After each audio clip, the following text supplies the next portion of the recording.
It's time now for The Drive on ESPN Blacksburg, AM 1430, 810, FM 94.1, and live on the web at espnblacksburg.com. It's The Drive on ESPN Blacksburg, and a good evening to all of you. My name is Paul Van Wagoner. That guy is none other than the very handsome, suave, and debonair KG.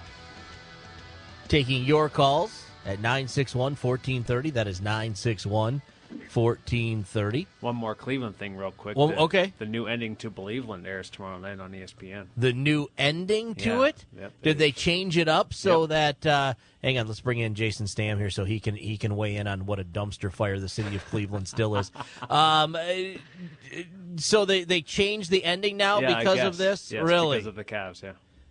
So. Man, come on. You make a documentary to talk about how bad it is. Don't change the ending. Make a new documentary. Come on, you're missing the boat here. I know, they're doing it Think wrong, of all the marketing money, PR money. That's why guys like Jason Stamm and I are so much smarter, because we would have made a whole new documentary. Stamm, what's going on? How are you? Boy, Paul, you are a Michigan guy through and through. I mean, Cleveland's finally in the streak, and you're still dumping on them. Dude, I am a firm believer that if the government put it to a vote to kick Ohio out of the United States, I would vote yes. I would absolutely vote yes. And Michigan should be part of Stop Canada. it. I will turn your microphone off. A lot of people think most of Michigan is part of Canada, or Wisconsin, so it's all good.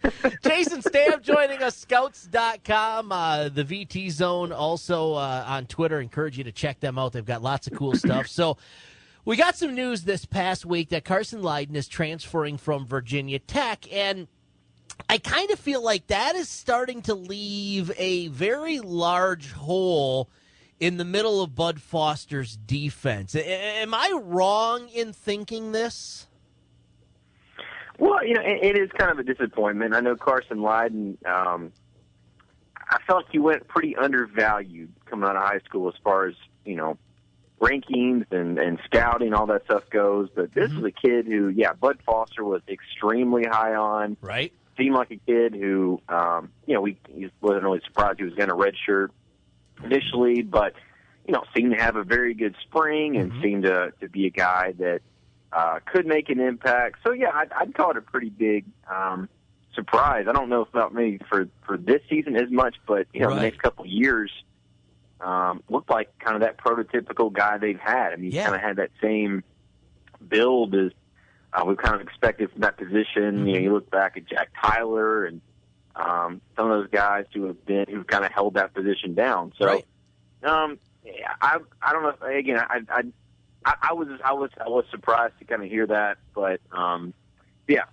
call it. It's just to kind of see how they kind of rebound and find somebody who it's not easy to find that type of player, and they've done a really good job of finding it, but now they got to go back to finding some more. Well, and I think that you said it best when you just said it, maybe not this year, but in the future. And that's kind of what I meant from a depth standpoint, because when you start to look at the depth chart, there's not a lot in the, as you call it, the prototypical middle linebacker type position. So does that now put an onus on the Hokies defensive coordinators and defensive coaching staff to go out there and find one or two of these middle linebacker type kids over the course of the next, basically this season, to try to get them in so that they can start to develop them? Yeah, I mean, I'll also keep in mind they do have one committed right now in Richard Ashby, and I think Richard Ashby is going to be a good one. He's a little undersized. He's about 6 foot. You'd probably like him to be another inch or two taller, right. But moves extremely well, very rangy guy. He's been committed since back in March, so it's not like they don't have anybody already lined up there. But I think it does make it even more important. I mean, they were already going to looking for at least a couple of linebackers in this class, and I think it makes it even more important that they get a couple of those guys. And Ellis Brooks is back on the market now, has been for a little bit, from Benedictine over in Richmond. He's a very highly sought-after guy. They've got Sherrod Green, who we just had an update on the other day. He's got Virginia Tech among his standouts, really in his top list right now. they've got to nail one of these guys down. Andrew Ward, another guy from Muskegon up in Michigan, I think we've talked about a little bit. Right. And even Dorian Etheridge from Charleston, West Virginia. I think he's a guy, I think he's more of an outside linebacker, but somebody who could play inside. But, there's about 4 or 5 guys out there. They've got to nail down one, if not 2 of those. I think if they don't, then they're really going to be – then you kind of start questioning, hey, where do they go from here? They've got to get some help. But, as it stands right now, they're in really good shape with pretty well all of the guys in that group. So, right. That being said, I don't know as far as best odds. Ellis Brooks, was committed to Duke. Since he's opened it back up, seems way more interested in Virginia Tech. Sherrod Green was just at Tech a couple weeks ago, along with Dorian Etheridge for the elite camp. Andrew Ward was on, has been in the mix. He did not make it for a visit like he thought he would a few weeks ago, but they're in really good shape with these guys right now. But they've got to lock another 1 or 2 down. Jalen Griffin, also somebody I forgot to mention, was committed to Cal, decommitted from down in Georgia. He's another guy on that list. So I think you're going to see them grab at least 2 of these guys, and if they don't, then we kind of start. We have to revisit this and talk about how dire the situation is. So if they do grab one of these guys and potentially maybe not necessarily going to have to be a starter, but maybe be one of the guys on the 2 deep, is there 1 or 2 of these guys that at this point is kind of the most ready to play at this level? I mean, I know, again, we're talking about 17-year-old kids, but from a standpoint of doesn't have much more that they need to gain to play at this level, are there anybody on that list that could jump in? Brooks obviously is the highest rated of the group, and I like Ellis Brooks a lot, but I think Sherrod Green, honestly, is probably the one who's more physically ready, and his game is probably closer to being ready to play right away of that group. Sherrod Green's even got an Alabama offer, so he's been a very highly sought after guy. But yeah, it's going to take some time. The biggest thing, like you mentioned earlier, Paul, is just the depth. They've got to be able to have some depth at that position next couple of years, and I expect them to take another linebacker in the 2018 class, but that's 2 years from now. Right. You can't wait that long. You've got to get some help now. So yeah, I do think it definitely it's a very interesting question, but they got to get 2 of these guys locked down, I think, to feel good about where they are going forward. Where would Leiden have been potentially? I mean, obviously, I know it's all we're doing right now is speculating, but where would Leiden have been potentially? I mean, would he have been the number 2 guy on the linebacker depth chart this year, or was he kind of still fighting in that 3-4 spot? No, I think he was fighting to be, in that spot. I don't know if he was a definite in the 2 deep, but I think, given that he had sat out the last year, and again, I thought he looked pretty well from what we got to see in the spring. So, as far as at Mike linebacker, I still think Andrew Matupawak is going to be your starter. Right. He basically was your starter last season, so it'd be hard for me to see him not be that guy, but now, it raises a pretty good question. There's not a whole lot behind him. You got Sean Hulskamp. I think they have to slide in at that spot. I don't think Raymond Miner is going to be, he's more of an outside linebacker, but I think Sean Hulskamp now is going to have to be in that 2 deep. And honestly, you better hope that Matupawaka doesn't have any health issues going forward here. It's funny you said that because I just wrote down, heaven forbid we see injuries. So never great minds think alike. Yeah, and linebacker. I mean, you've also got Desmond Fry is leaving to go to Toledo. So now you've got some depth issues at safety, and or at least kind of in the secondary there. So we'll have to wait and see how that plays out as well. But yeah, linebacker wise, definitely. It'll be interesting to see kind of what happens, with Carson Lyon's absence. We've seen a lot of tight ends talking about Virginia Tech. The most recent one is 2018 tight end Tyneil Hopper. Does Justin Fuente need that many tight ends, or are these guys kind of more of a hybrid? I know the one kid they're talking about moving to offensive tackle. I can't remember his name. They've got to commit the kid from Colorado already. Are they starting to maybe get a little tight end heavy, or are some of these kids going to be converted to wide receiver?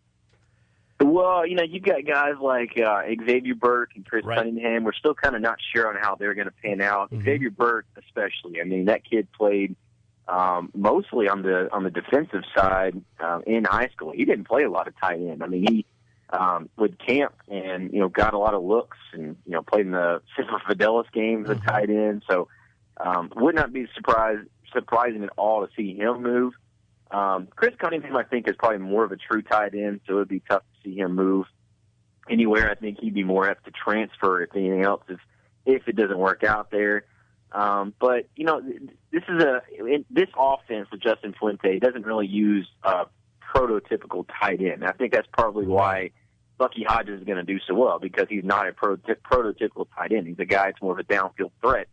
But with these guys, they've already got on board. You mentioned Dalton Keene and Drake DeUlis. These are guys who are more of H-back kind of players. They're not true tight ends. They are more guys who can they're versatile. They're guys who can be in the backfield if need be. They can be at the end of the line. They can go downfield. And that versatile position is a very key part of that offense. And a guy like Lasita Smith, you mentioned him. He's the one, very recent commit just a couple weeks ago. I know they recruited him as a tight end, but he's not a guy who's really gone downfield much. No. Typically he's been somebody who's been in there more as a blocker. Mm-hmm. He can catch passes in short yardage situations, down around the goal line. But I think based on how he's been used, his body type, and just kind of where the overall area of need is at tackle, I think he's a guy you're probably going to see. I'll be very surprised if he doesn't slide over to tackle at some point. All right, so where are we at with my favorite recruit, who I think is probably the best recruiter that Virginia Tech has right now, Khalil Pimpleton? I know he was on campus here recently. This kid seems rock solid with Virginia Tech. Man, Khalil Pimpleton is tweeting at everybody. Right? I mean, it doesn't matter. Anybody who mentions Virginia Tech, yes, they're probably going to get a tweet from Khalil Pimpleton if they haven't already. I mean, Devin Hunter names his top list. He's tweeting at him. Yep. Jordan Williams names his top list. He's tweeting at him. Yeah, Khalil Pimpleton, it seems like every year they get a guy like that who's just gung-ho recruiting. I remember Mook Reynolds did the exact same thing a couple years ago, and especially in the state of North Carolina, everybody knows Mook Reynolds. Yeah. So I don't know, again, I'm not as familiar with Michigan as maybe you are, Paul, right. Michigan high school sports, but yeah, Khalil Pimpleton has definitely proven to be an unbelievable recruiter as far as just putting the name out there for him. Now, whether it pays off, kind of remains to be seen, but I think that's why you got to believe that they have a pretty good shot with Andrew Ward and some of his teammates there at Muskegon. I know he's constantly on. If he's anywhere close to what he is on Twitter, I think they got a shot at some of these guys. Justin Fuente needs to get him on payroll, man. That's what he needs to do, the way he's tweeting out.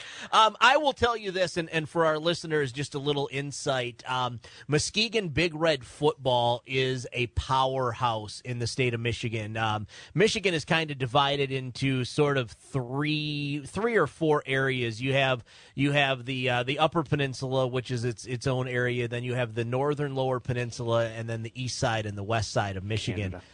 Shut up in there. And the east side is all of it's the Detroit kids, the Ann Arbor kids, those kids. On the west side, it's the Lansing kids, Muskegon, Grand Rapids, and Muskegon Big Red football is huge. Actually, as a junior, I believe it was, or a senior. As a senior, we went down and played against Muskegon. Now, of course, this was in the early 90s. This is no joke. We played the entire football game on our half of the field. We crossed midfield one time for one play, and that was it. That's how good that team was back then, and they've always been that good. So it's one of those schools where if you can pick up a kid or two every couple of years, man, I'll tell you what, it's a great pipeline to have for Virginia Tech. So and again, obviously Khalil Pimpleton he's all about the Hokies. Any other big news on the horizon? Any other guys we need to kind of keep our eye on or anything like that? Well, first of all, Paul, I've got to say it's not too often that you get to flex your muscle on some of this Michigan high school knowledge. Right. I'm glad you could drop that now for us. I can kind of catch you up. Anytime you want, buddy.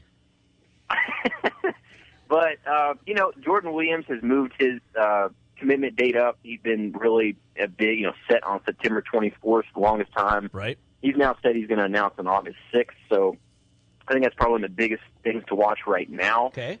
Devin Hunter, it's no surprise they made the top list for him when he announced on Friday. I think something was going to be wrong if they weren't in that top list. It's kind of to be expected. But, Clemson, definitely a big contender there. I still think Tennessee is the team to beat based on talking to him, talking to his parents, or his mom, kind of those that are around him.